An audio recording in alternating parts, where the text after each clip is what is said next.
beauty, film. What's going on, everyone? Welcome to Movie Emporium's Netflix TV review of Guillermo del Toro's Cabinet of Curiosities. This is a review of the last episode, episode 8, which is called The Murmuring, which is directed by Jennifer Kent. Okay, wow. Wow. When I thought this series couldn't get any better, they dropped a masterclass of storytelling with some emotional beats, and this episode was this episode was incredible. Jennifer Kent, of course, directed The Babadook, really popular, really well-respected horror film, really crazy and creepy and scary. She also did a film I haven't seen called The Nightingale, which is also supposed to be pretty good. She has proven herself a very atmospheric horror director, a very atmospheric director in her own right. She's also a director that has proven that she can tell very interesting stories, have very emotional arcs, and just tell great kind of low-key, low-budget just stories of humanity, of human beings, of people going through tragedy and how that plays out. And The Murmuring is no different. It's a story about loss. It's a story about grief. It's a story about individuals having to push past that grief. And it's an absolutely, it's an absolutely brilliant episode. It really is. Like, I got goosebumps even talking about this episode because it brings back Essie Davis, who of course is in The Babadook. It brings in Andrew Lincoln, who plays her husband in this episode. They're ornithologists. They're watchers of birds. The reason it's called The Murmuring is because if you know anything about ornithology, this is what I've learned through Wikipedia, just to let you know, I didn't really know this, but murmuring is basically when certain subsets of birds, certain subsets of species of birds, like dunlin and stuff like that, they have a way of creating this like very beautiful, very awe-inspiring, something that is one of the most incredible sights in the world, where they seem to form a pattern where they're constantly in this kind of interesting dance and interesting kind of way they kind of form and create this kind of really cool, like they're almost in like a formal pattern of just like they make this really cool cloud type shape, and the way it moves and the way it spins around, it's a very beautiful thing to watch. And it's really like when I went into this episode, I really didn't know much about this until I learned about it, but it is a very cool thing if you ever get a chance to see it, because it brings into the nature of like just how awe-inspiring nature can be, and just general, just the way you watch it, the way it plays out. And that is just one of those things. But this episode focuses, like I said, on two ornithologists played by Essie Davis and of course Andrew Lincoln. They're at the start of this episode, they've lost their child a year before this episode starts, and they're trying to go through the grief. They're trying to move on from the grief, but losing a kid or losing a relative or somebody really young or somebody that has been unfortunately died, it's a really difficult thing to deal with. Even when a family member dies in old age, it's just there's a piece of you that just disappears and is lost because there's not that piece of your heart there anymore. It's just, it feels like it's been chipped away slightly. And I've gone through this type of grief before as well. It's just you really feel something of kind of a negative space that you want to keep full, but it's impossible because we eventually all pass away at some point in this existence that we have a life. But they actually transferred to this house, this old kind of dilapidated house. I think it's in the English countryside. It doesn't really specify where it takes place, but it could take place anywhere. It could take place Ireland, England, United States. It just all depends. It's very, very much a New England setting style place. But they're on this house that's on this island. This guy takes them by boat. And though this episode is about grief, it's also about an individual that's dealing with the grief, the mother, played by Essie Davis. And she and her husband are watching these Dunlin and process everything. Like a lot of Jennifer Kent's movies and stories, this woman starts to hear things like this young kid saying it's cold, it's scared, it's all these things. At first it's like the very early parts of like the mystery of this house, the mystery of what happened. You really get a true aspect until it moves later on in the story, and the story is a little bit longer than most of the other stories, which I actually found perfectly all right. But I mean, you can see it in Andrew Lincoln and Essie Davis's character. There is something like missing, something lost. Yes, they love each other. Yes, they have a feel for one another, and they talk to like the ham radios and stuff like that, and they watch these birds, but it feels like there's an emptiness there. Like they can't get past the nature of the lost kid, and it's very understandable. Losing a kid at the young age will cause these rifts, situational problems that people sometimes can't get past. But once again, because of Jennifer Kent's nature, this mystery of this like family that lived in this house, what exactly is going on, what is taking place, we learn a little bit more and more and more. We find out this young kid and this baby. We also see this young woman, this young mother, and like she freaks Essie Davis's character out, and we just see like a good old fashioned haunted house story. But it becomes more of a story not even about the family. It becomes a story about how does Essie Davis's character move past the grief that she's dealing with.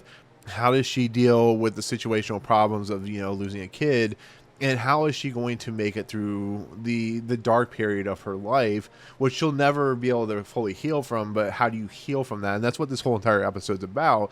The unpredictable nature of like losing a family member, and the unpredictable nature of like how you move past, and what point do you move past, and where do you grieve. And that's what those birds are. They are very unpredictable, but they have a very beautiful light to them and stuff like that. And that's why I think the birds represent like her trying to comprehend the situational awareness of the losing of the child. And it's just that kind of stuff. Even though it's a very slow burn of a episode, it's an episode that really really packs a lot of punch, and really feels like it's very honest. But this was also kind of a story that is based off a Guillermo del Toro story, so there is something there between Jennifer Kent and Guillermo del Toro that represents maybe something they went through as a young kid, maybe say they went through as an adult with the loss of a person. It really feels authentic, and bringing in someone like Kent who can create that authenticity it's fascinating and fantastic.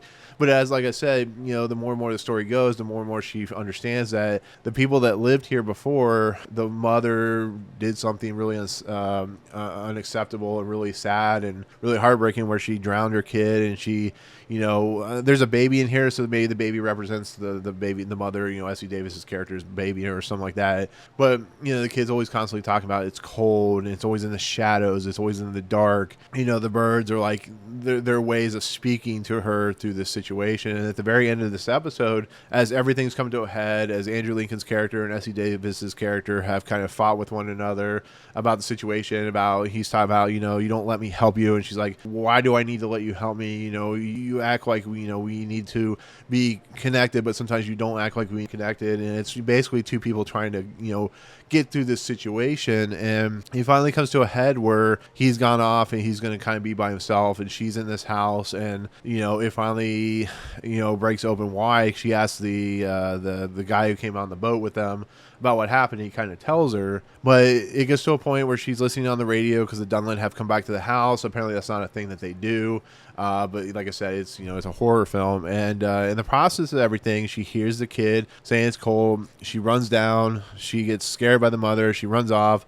and she walks into a room, and the kid is in the corner freaking out about it's cold, it's sad. And because of the information that she knows about what the mother did, she's like, you can come out of the darkness and come in, I'll hug you and make you warm, it's not your fault. And the kid runs into the light and disappears, meaning that he's able to move on to whatever afterlife or world that they go on, and whatever you believe in. And of course, we get a shot that she goes up to the attic, and the birds are up there, and we see the mother, and the mother's like, why? Because she's screaming throughout this entire episode, why did you do this? Like, she's blaming the mother, like blaming Essie Davis's character. But really, it's showing that this woman doesn't understand what she did and how she did it, and then she jumps off the roof, and of course she disappears because she's a ghost. And it basically leads for the character that Essie Davis plays to kind of figure out that they're never going to be whole, but figures out a way for her to realize that her husband cares about her, realizes that the grief is going to be something you had to push past. And it's such a beautiful ending where she calls him and is like, I want to talk about our child that passed away. And at that moment, I was like starting to cry. It was so beautiful to watch. And it's just the nature of what Jennifer Kent is doing and Guillermo del Toro's, his kind of idea. It's why these directors were picked for these particular movies. I'm sure Guillermo del Toro loves The Babadook and loves The Nightingale. And he talked to whoever the agent for Jennifer Kennedy. He's like, I have this story. Would you be interested in doing it? Because I know what you do. And it absolutely delivers. This is perfection at its finest. There's nothing wrong with this episode. Even the length is fine when it comes to the time that this episode is on air. It's like an hour and 10 minutes long. Both Andrew Lincoln and Essie Davis are fantastic. I think Essie Davis is absolutely riveting in this. I think the way that it's shot is very, very much traditional, but very kind of It's beautiful, kind of tender in a lot of respects, but it's also very dark and kind of eerie. But there is just a level of comfort there that you see in like old English horror films, or just kind of the nature of like, if you look at the world that Alfred Hitchcock presents when he does his films, like there's just something there that is just, it feels like you're at home watching a very traditional like Hammer horror film or something like that, where everything is just perfectly shot. It's very beautiful. It's very creepy and unnerving, and it's just an absolutely amazing thing to watch. And it's beautiful, and I mean, what can you say? What a way to leave the first season with a masterpiece of an episode. And I just man, this episode breaks you. It really does. It's perfect. It's absolutely riveting, and it's an absolute 10.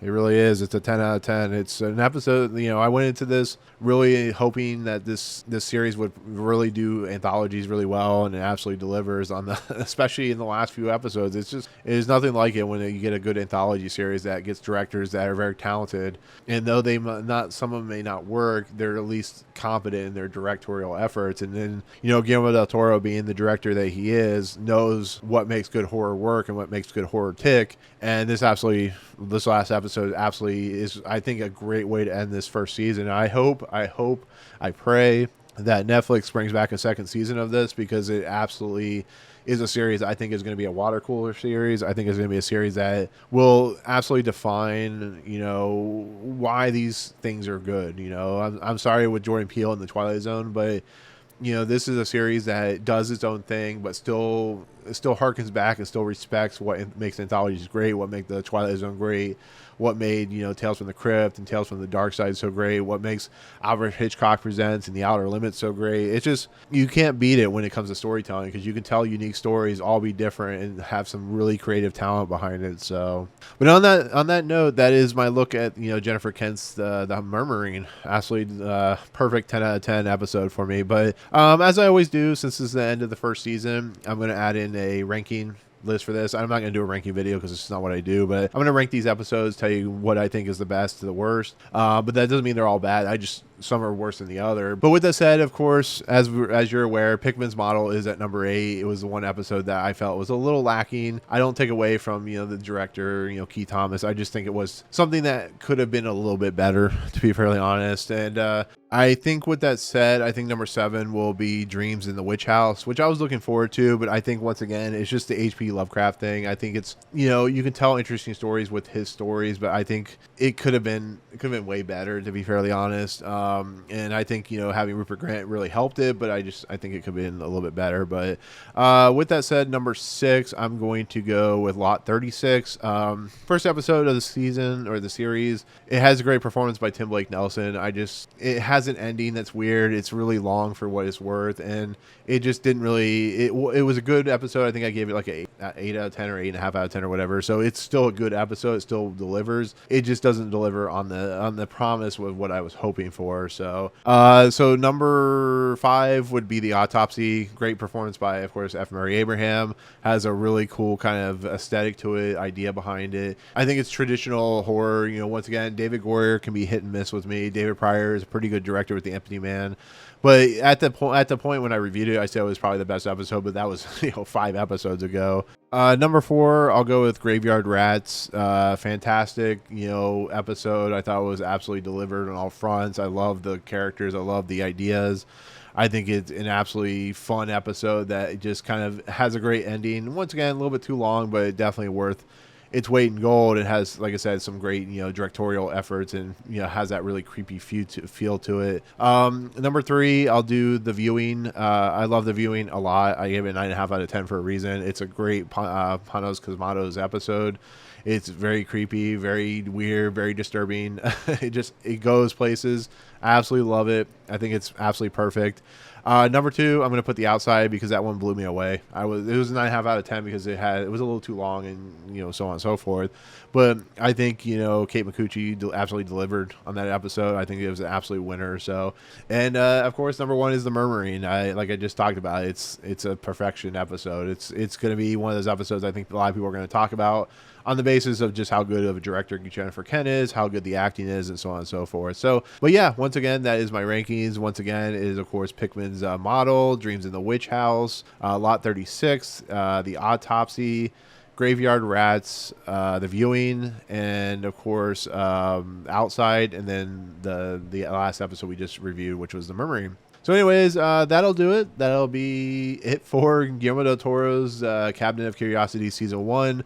Highly recommended. I'll give the entire season a 9 out of 10 just because it is what I expected and what I was hoping, and what I got is what it delivered for. So some really great episodes and some really great directors. So anyways, with that said, comments below. Tell me what you think of The Murmuring. What do you think of it overall? What do you think? What is your rankings for all 8 episodes? Where would you put each episode?